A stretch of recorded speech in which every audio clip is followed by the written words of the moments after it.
इस जहाज का नाम मारिया सेलेस्टे है, जो समुद्र में बिना किसी संकेत के मिला। इसके पीछे कई अनसुलझे सवाल हैं जो आज भी जिज्ञासा का विषय बने हुए हैं। जहाज पर 10 लोग सवार थे, जिनमें कप्तान, उनकी पत्नी और 2 बहनें शामिल थीं। यात्रा के दौरान कोई विशेष समस्या उत्पन्न नहीं हुई, जिससे उनकी यात्रा सुचारू रही। मारिया सेलेस्टे की यात्रा लगभग 7,500 किलोमीटर लंबी थी, जिसे पूरा करने में कई सप्ताह लगते थे। यह यात्रा सुरक्षित और व्यवस्थित ढंग से प्रारंभ हुई थी। मारिया सेलेस्टे के रवाना होने के बाद इसकी वापसी का इंतजार कई हफ्तों तक किया गया, लेकिन उसके बाद भी जहाज का कोई पता नहीं चला, जिससे सवाल उठने लगे। एक अन्य ब्रिटिश जहाज ने भी न्यूयॉर्क से गिब्राल्टर के लिए यात्रा की।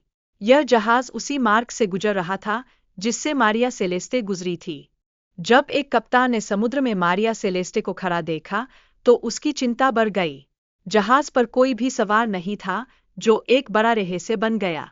जहाज की खोज के दौरान कप्तान की लॉग बुक मिली, जिसमें आखिरी प्रविष्टि 25 नवंबर की थी। यह जानकारी घटना की गंभीरता को और बयां देती है।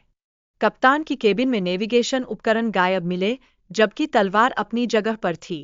यह दर्शाता है कि जहाज पर कोई हमला नहीं हुआ था, जो एक महत्वपूर्ण संकेत है। जहाज के केबिन में पानी भर गया था, लेकिन पानी की मात्रा इतनी नहीं थी कि जहाज को नुकसान पहुंचे। यह स्थिति जहाज की सुरक्षा का एक संकेत देती है।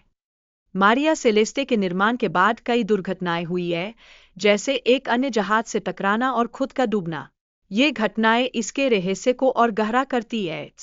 कुछ लोग मानते हैं कि जहाज पर 1,700 बैरल शराब थी, जिनमें से कुछ खाली पाई गईं। इससे ऐसा प्रतीत होता है कि चालक दल ने भागने का निर्णय लिया।